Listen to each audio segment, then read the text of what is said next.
Baik jemaah sekalian, kita masih melanjutkan tadabbur surah yang ke-31, yaitu surah Luqman.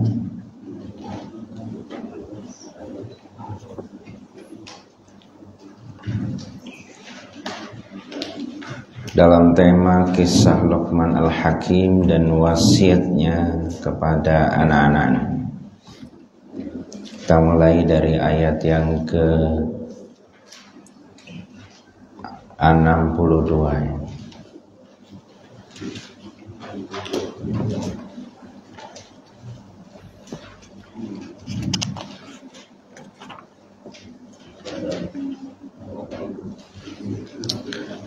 Ayat yang ke-12.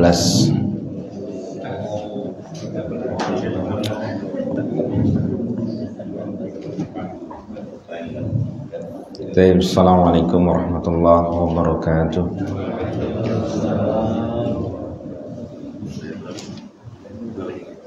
Alhamdulillahilladzi an'amana bi ni'matil hidayah.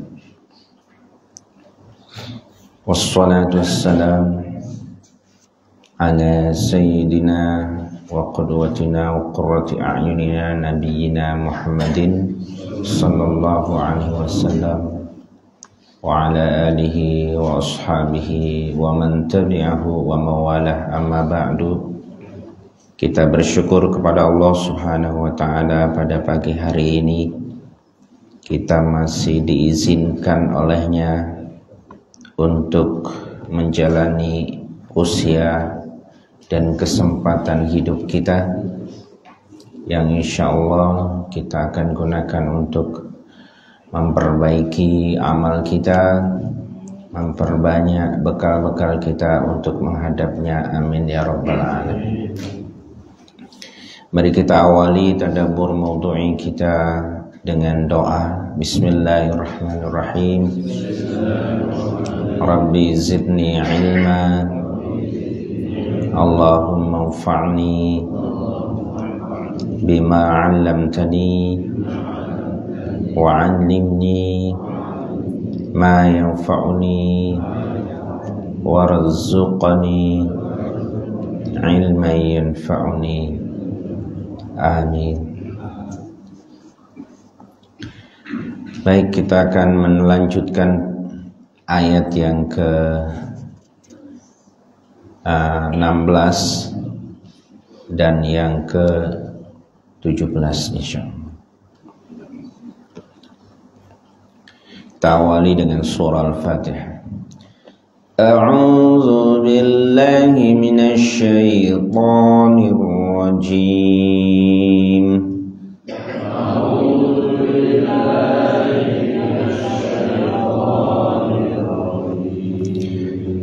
Bismillahirrahmanirrahim.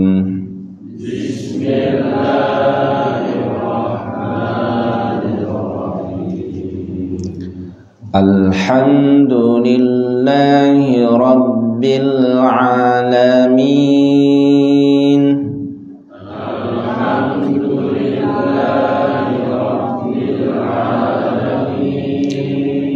Ar-Rahmanir Rahim.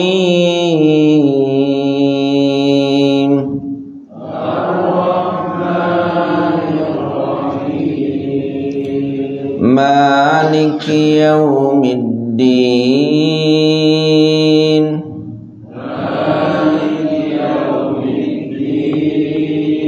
Iyyaka na'budu wa iyyaka nasta'in.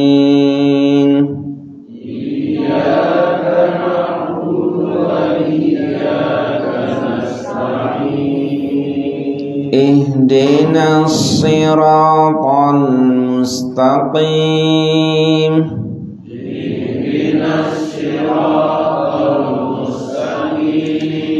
Siratal ladzina an'amta 'alaihim.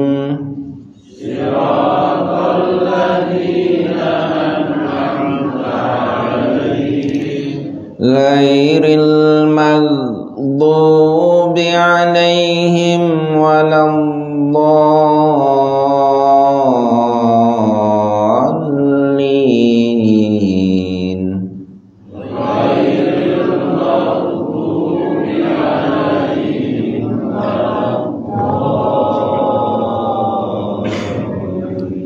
Amin. Bismillahirrahmanirrahim.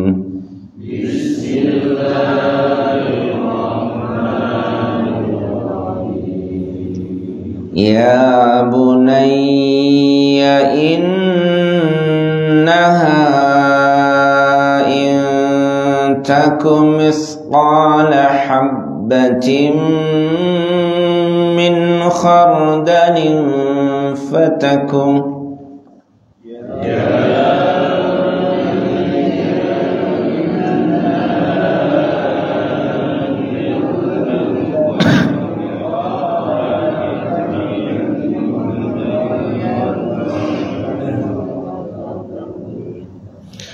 فتكن في صخرة أو في السماوات أو في الأرض يأتي بها الله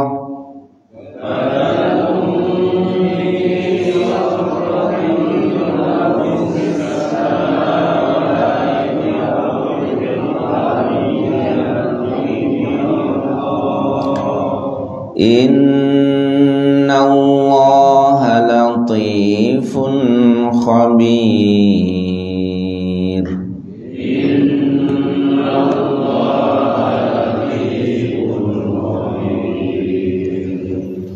Ya bunayya aqimis salata wa'mur bil ma'ruf wanha 'anil munkar.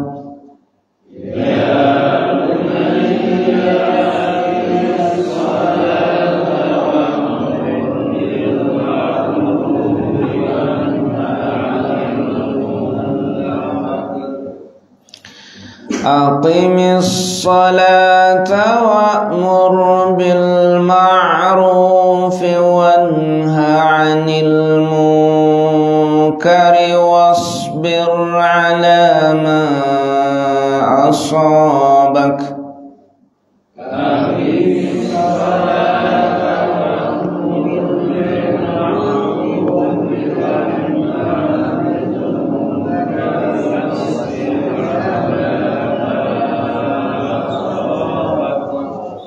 Inna dzalika min azmil umur.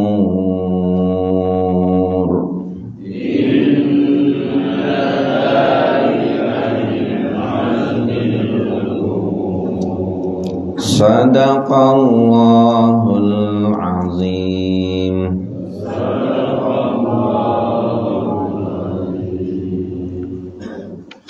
Baik, kita artikan. Bismillahirrahmanirrahim.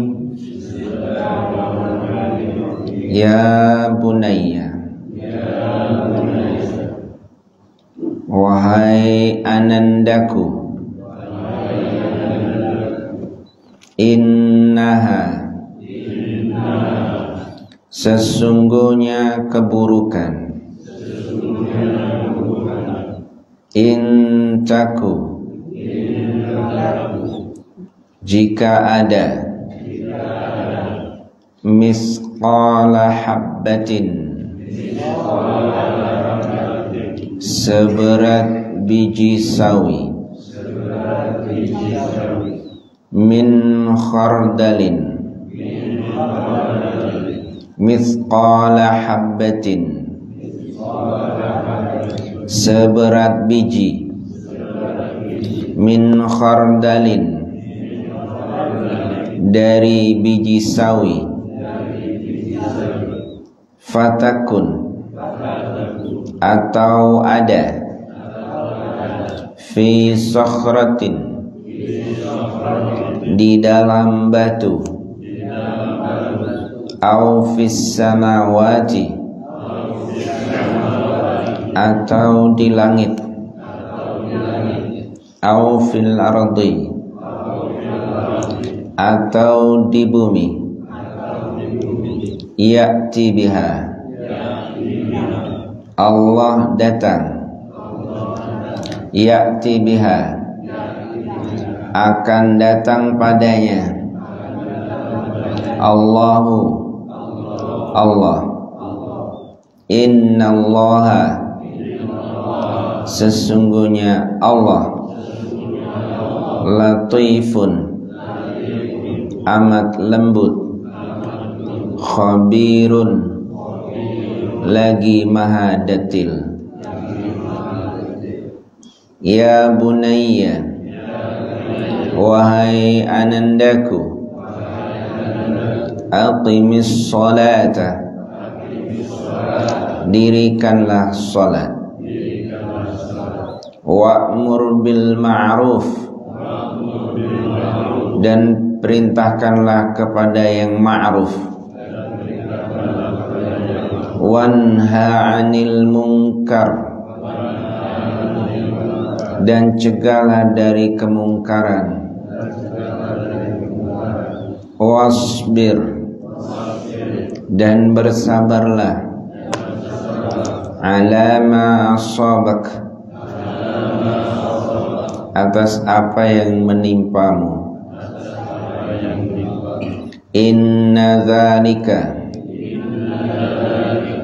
sesungguhnya hal itu, min azmil umur dari perkara yang sangat agung.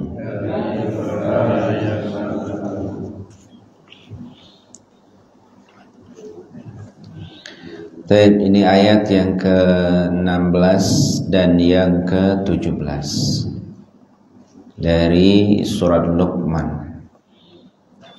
Wahai anandaku, sesungguhnya jika ada seberat biji sawi, atau jika ada di dalam batu atau di langit atau di bumi, Allah akan datang padanya. Sesungguhnya Allah maha lembut lagi maha detil. Wahai anandaku, dirikanlah salat, perintahkanlah kepada yang ma'ruf dan cegahlah dari kemungkaran, bersabarlah atas apa yang menimpa dirimu, sesungguhnya semuanya itu di antara perkara yang sangat agung. Ini ayat ini dimulai temanya dari ayat yang ke-12, ketika Luqman Al-Hakim pada pertemuan yang lalu berpesan kepada anaknya,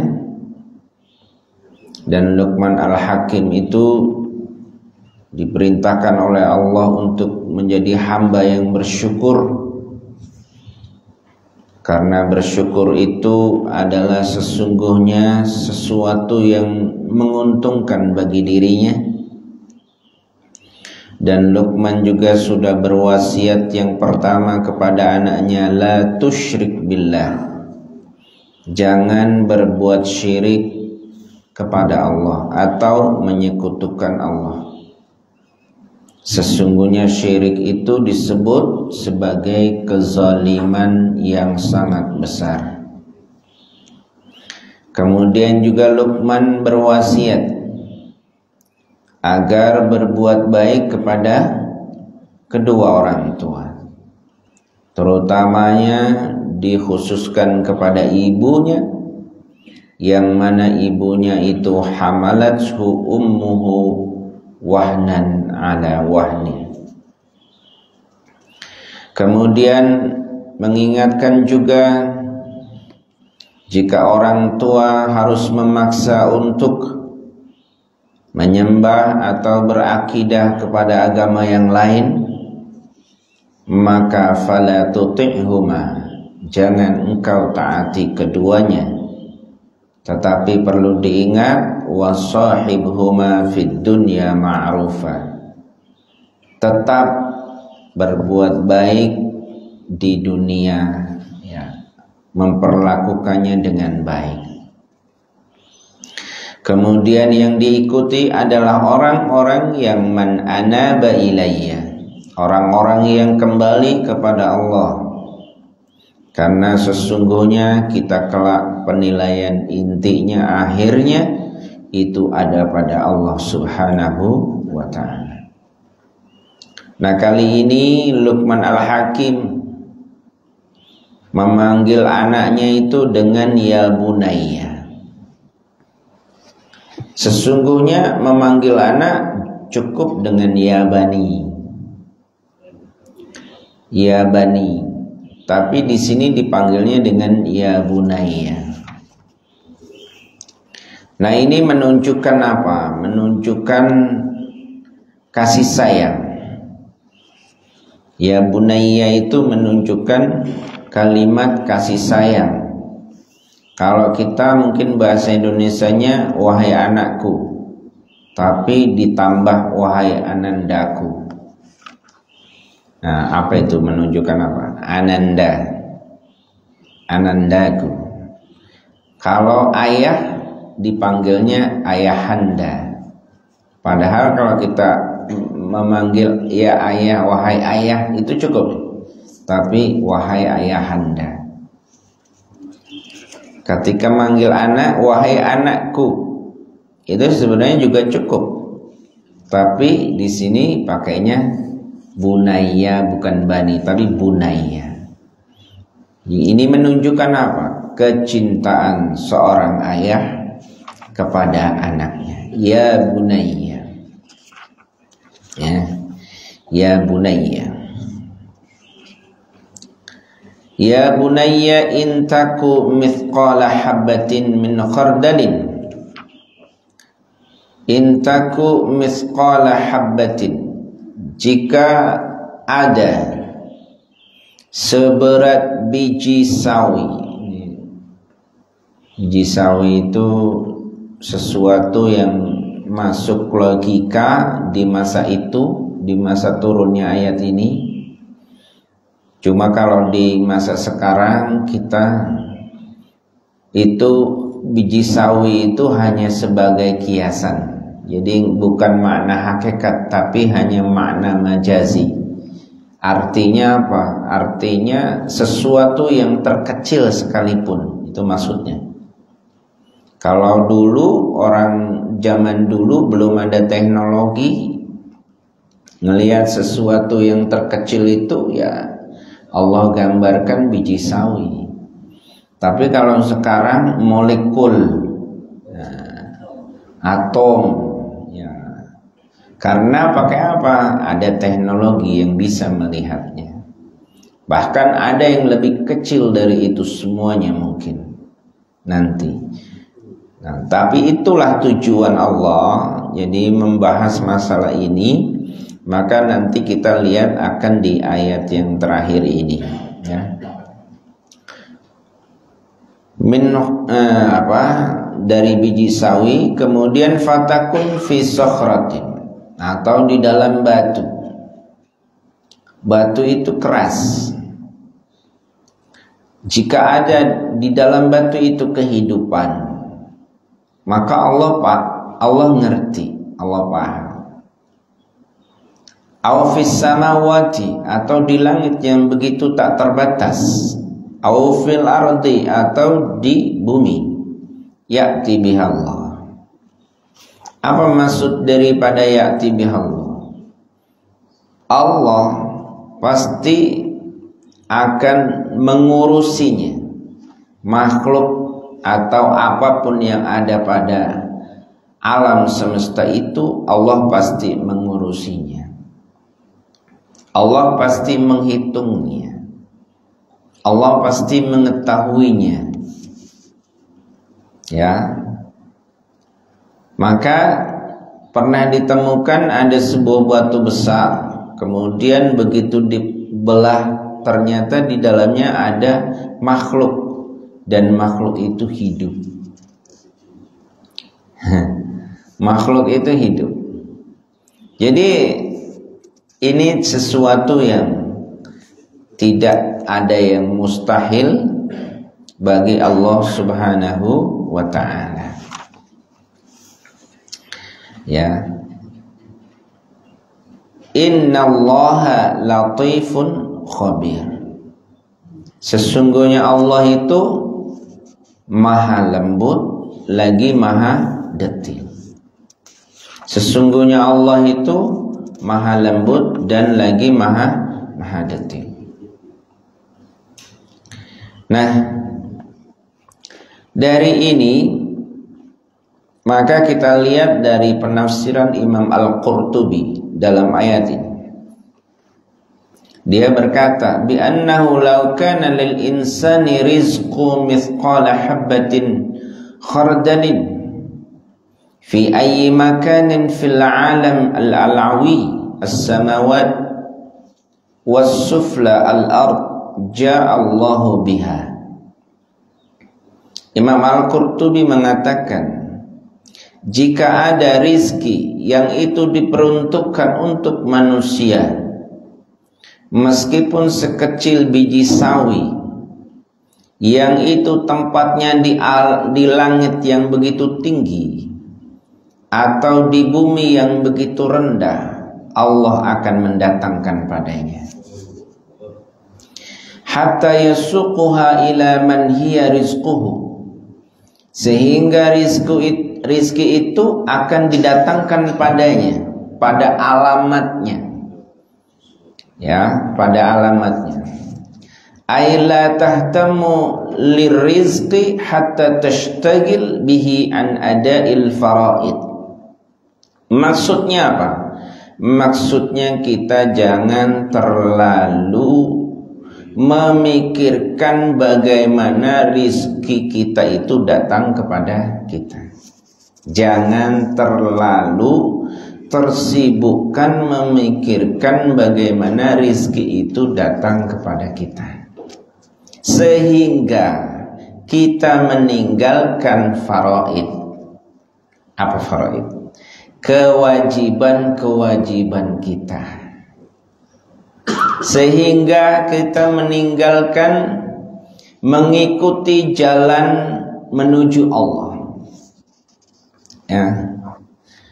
Sehingga kita melupakan ibadah kepada Allah, sehingga kita ibadah kepada Allah itu tidak konsen karena memikirkan bagaimana rizki itu datang pada kita.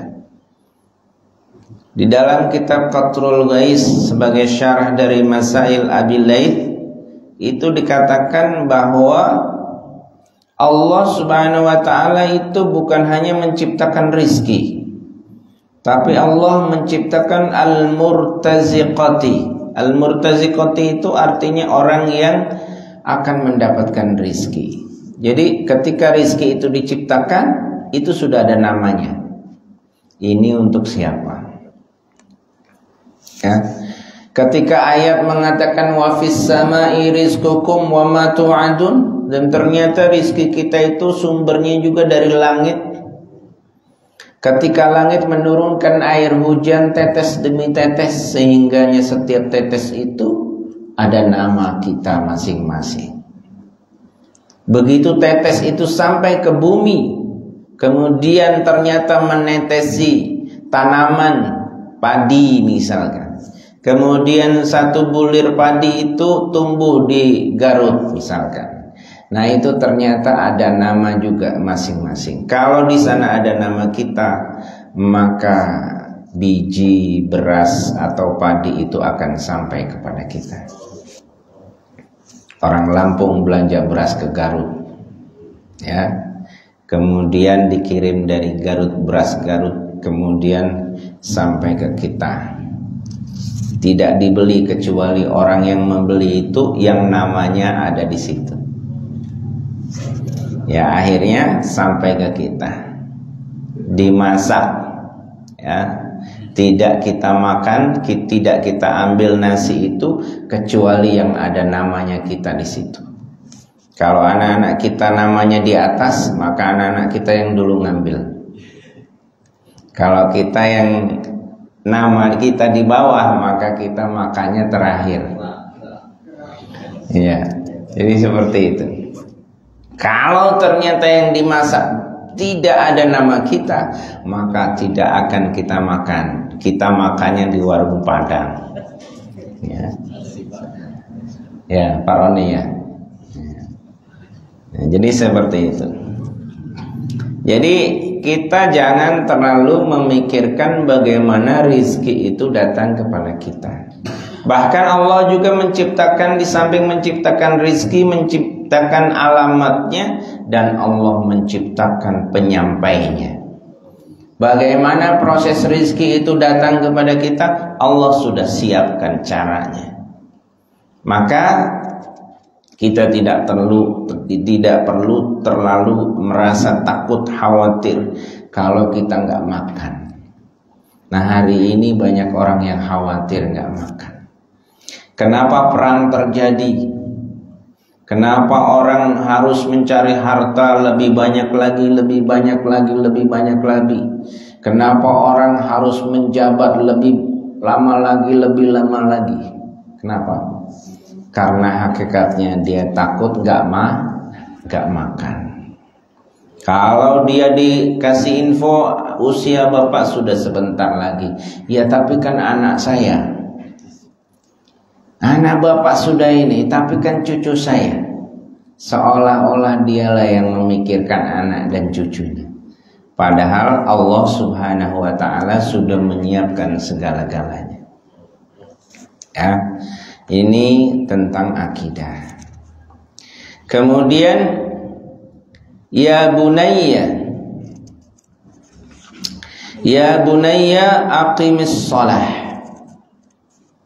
Dirikanlah salat. Ini pesan Luqman Al-Hakim kepada anaknya. Ya bunayya aqimis shalah. Dirikanlah salat. Kenapa harus sholat? Karena ternyata sholat itu imaduddin. Imaduddin. Sholat itu imaduddin. Imaduddin itu apa?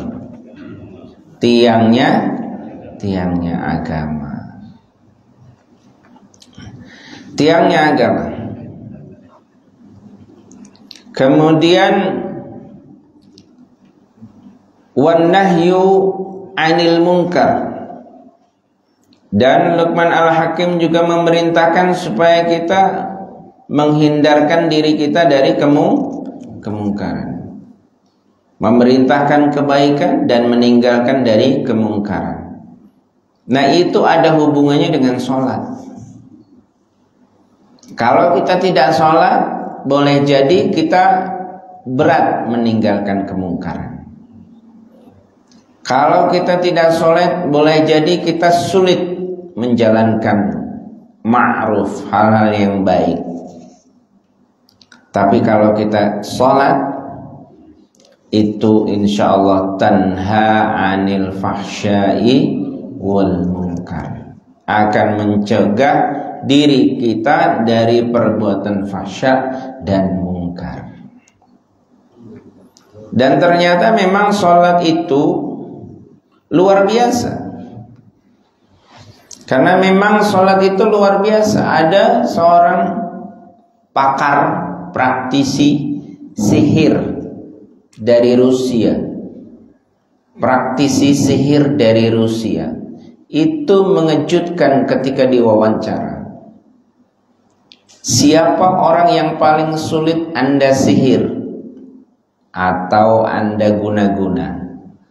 Ternyata dia mengemukakan bahwa yang paling sulit saya sihir itu adalah orang yang tidak pernah putus sholatnya. Karena apa?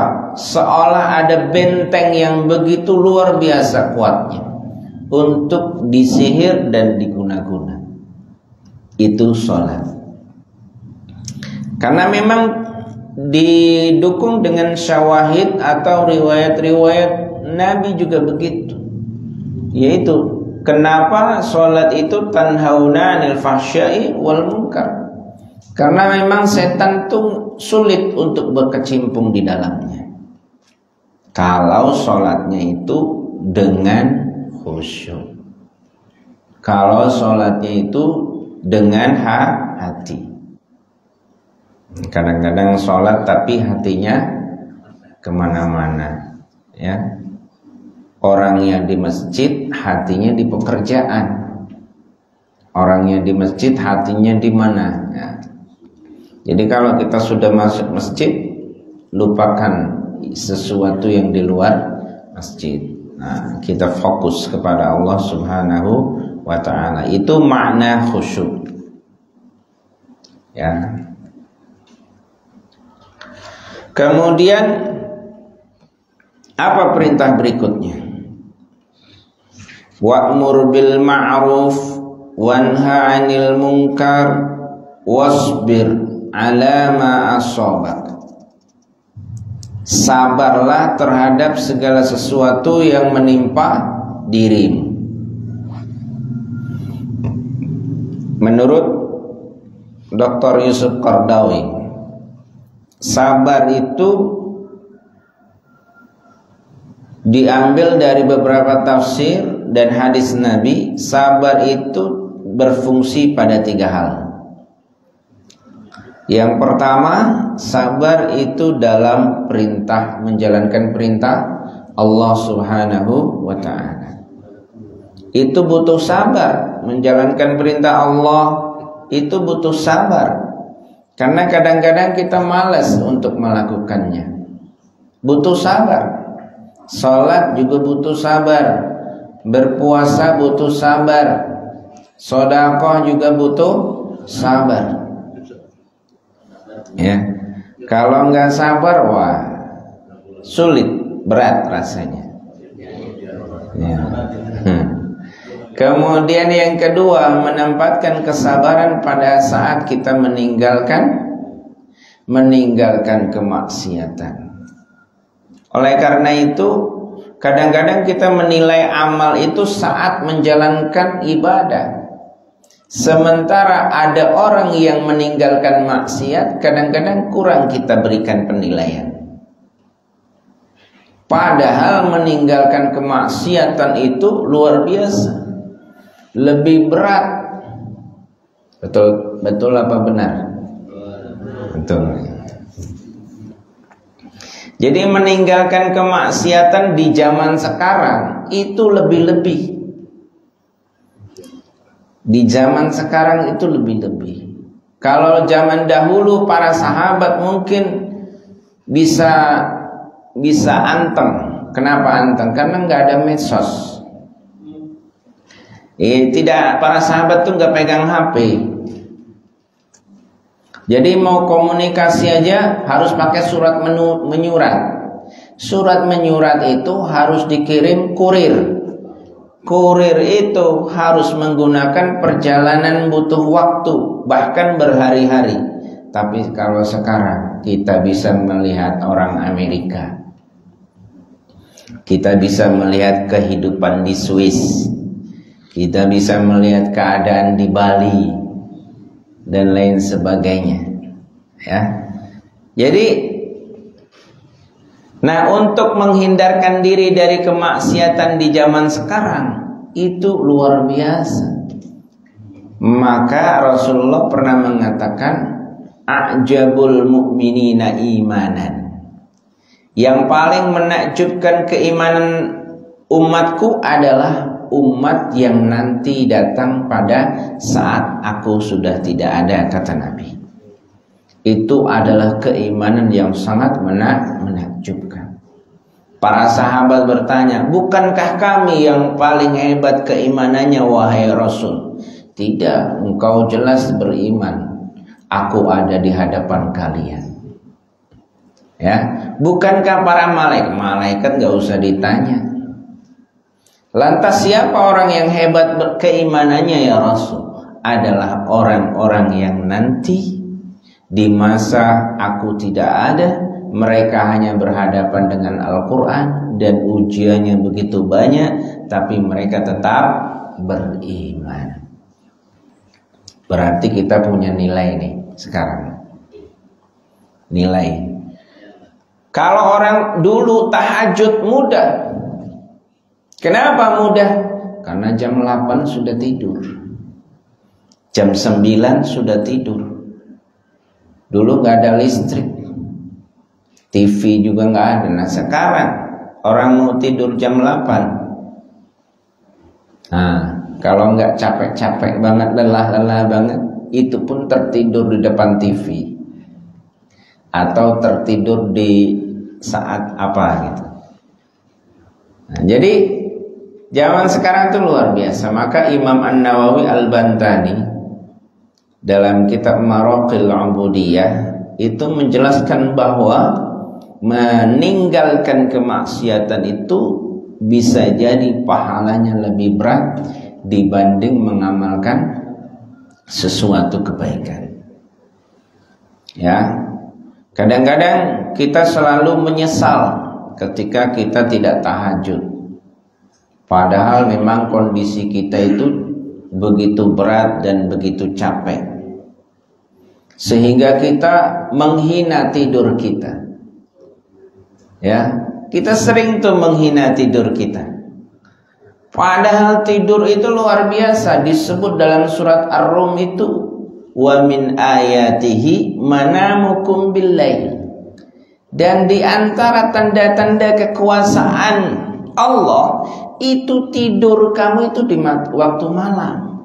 Artinya tidur itu merupakan ayat Allah. Itu harus dihargai juga. Jangan, kalau yang tahajud alhamdulillah. Kalau yang tidak tahajud ya sebenarnya alhamdulillah juga, karena diberikan tidur. Ya. Dan tidur itu luar biasa. Mana ada orang tidur berbuat maksiat? Enggak ada. Kalau tidak tidur malah kadang-kadang berbuat maksiat, masih pegang HP, masih, ya kan, dan lain sebagainya. Maka supaya tidak maksiat kadang-kadang juga harus cepat tidur. Ya, kita enggak berpikir sesuatu yang buruk. Mata kita tidak melihat sesuatu yang buruk, kemudian mulut kita tidak bicara sesuatu yang jelek. Ya, seluruh anggota tubuh kita itu terhindarkan dari perbuatan maksiat. Kapan? Ketika kita tidur. Ya. Tapi tidur pada waktunya, pada proporsinya tidurnya. Bahkan kadang-kadang ada riwayat hadis Nabi yang begitu luar biasa. Ketika ada orang yang berniat sholat tahajud, tapi ternyata ya dia bangunnya jam 5 atau jam berapa, itu tetap dapat pahala tahajud. Kenapa? Karena tidur. Ya. Karena tidur. Beda lagi kalau sudah bangun begini, sudah jam 3 mestinya tahajud, gak apa-apalah tidur air. Beda lagi tuh. Ya. Jadi ternyata Islam itu begitu indah. Syariat itu begitu luas, begitu lapang jika kita mengetahuinya secara utuh. Jadi jangan baca Al-Quran surat At-Taubah, padahal surat At-Taubah itu memang surat perang. Tegas sekali. Baca juga dong surat Ghafir, ya, surat pengampunan, di mana malaikat penyangga arsy itu akan selalu istighfar untuk orang-orang yang beriman. Ya, dan seterusnya. Nah, sabar yang terakhir itu adalah sabar ketika kita menerima musibah. Sabar terhadap takdir yang buruk. Maka ini keimanan nih. Iman itu diantaranya ada iman kepada takdir Allah. Nah, takdir Allah itu ada dua. Ada takdir baik, ada takdir buruk. Nah, takdir buruk itu harus kita terima dengan kesabaran. Innallaha ma'as sabirin. Sesungguhnya Allah itu bersama orang-orang yang sabar. Maka jangan kita konotasikan orang yang ahli ibadah, orang yang beriman, kemudian hidupnya sulit, terus dia itu dibenci oleh Allah Subhanahu wa ta'ala. Tidak.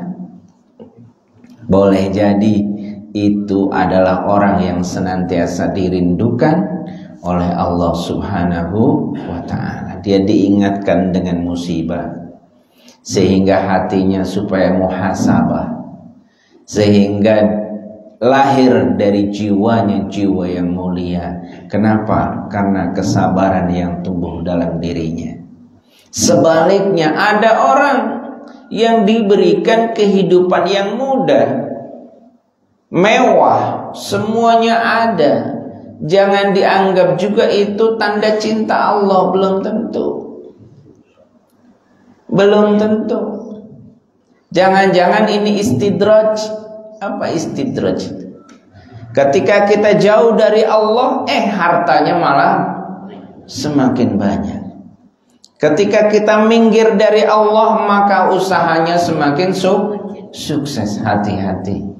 Itu jangan-jangan istidraj dari Allah Subhanahu wa ta'ala. Kalau kata orang Jawa itu apa ya? Dilulu, ya kan? Dilulu, dibiarkan dulu terus. Ya. Jadi ada firman Allah dalam surat Ali Imran itu, wala yahsabanna alladziina kafaru annama numli lahum khairul li anfusihim. Innama numli lahum liyazdadu isma. Jangan mengira orang-orang kafir itu ketika aku panjangkan umurnya itu baik buat mereka. Nah, ini diingatkan sama Allah. Jangan tanya, itu orang Israel kok sampai tua hidupnya. Ya kan? Zionis sampai tua hidupnya, menikmati hidupnya sampai tua kan. Wala yahsabannal ladzina kafaru annama numli lahum khairul li anfusihim. Jangan mengira orang-orang yang diberikan usia panjang, kata Allah, itu baik buat mereka. Orang kafir tapi ya. Innama numli lahum liyazdadu ithma. Akan tetapi aku berikan usia panjang pada orang kafir itu maksudnya supaya apa? Supaya dosanya terus bertambah. Nanti kalau sudah banyak tinggal ada alasan Allah untuk menyiksa. Nah, begitu. Allah aja begitu. Tidak sembarangan mau nyiksa. Jadi dibiarin aja, biar ada alasan dulu. Dosa-dosanya banyak baru itu bukti keadilan Allah Subhanahu wa ta'ala. Wasbir ala ma asabak. Ya, inna dzalika min azmil umur. Di dalam tafsir dikatakan wa inna iqamatas shalah wal amr bil ma'ruf wan nahi 'anil munkar min azmil umur. Sesungguhnya mendirikan sholat, memerintahkan kepada kebaikan, mencegah dari kemungkaran, itu diantara min azmil umur. Mimma azamahullah wa amara bihi wa ja'alahu minal umur al-wajibah. Azam itu bisa bermakna keinginan, bisa bermakna idaman. Dari min azmil umur adalah perkara yang diidamkan oleh Allah Subhanahu wa ta'ala. Nah, inilah pesan-pesan yang dipesankan oleh Luqman Al-Hakim dalam ayat yang ke berapa tadi?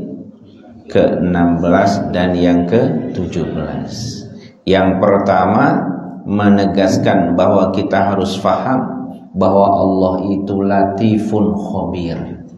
Maha detil dan maha teliti Allah itu. Jadi kita tidak perlu mengkhawatirkan tentang segala sesuatu yang itu menjadi rizki kita. Dan kita juga harus berhati-hati terhadap segala sesuatu yang kita lakukan yang buruk. Tetapi kalau kita mengerti keadilan Allah, maka hati kita akan tenang, akan damai. Ya, kenapa damai? Karena cara matematika Allah itu berbeda dengan matematika bos kita.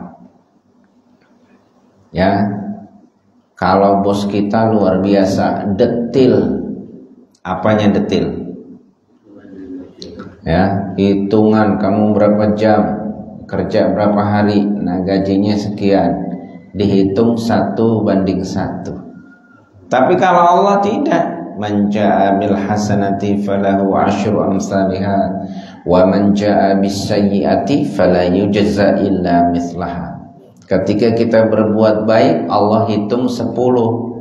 Ketika kita berbuat buruk, Allah hanya hukum dengan satu perbuatan saja. Dinilai 1 perbuatan salah saja. Berbuat baik lagi 10. Ya. Berbuat buruk 1. Masih 9. Berbuat baik lagi 10 lagi. Nah, keburukan lalai lupa 1. Jadi kayaknya sulit masuk neraka ini. Kelihatannya sulit. Apalagi diistighfarkan oleh malaikat, luar biasa. Maka yang terpenting bagi kita adalah bagaimana kita mengenal Allah Subhanahu wa ta'ala. Itu intinya. Bagaimana kita mengenal Allah. Ini nasihat Luqman Al-Hakim.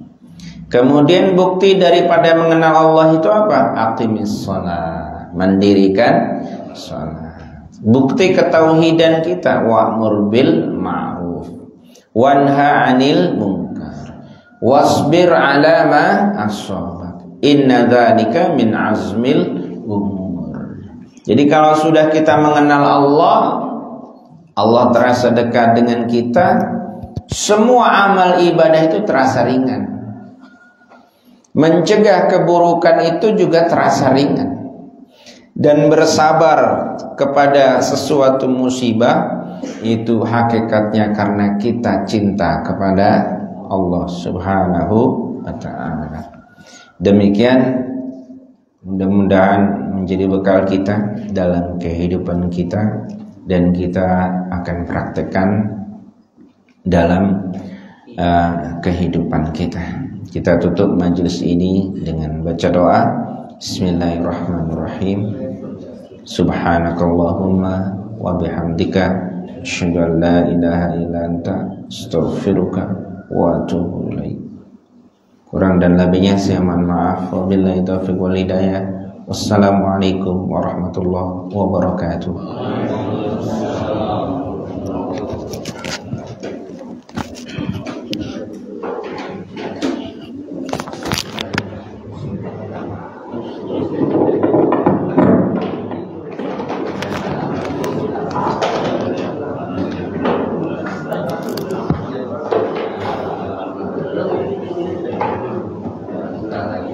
Ya,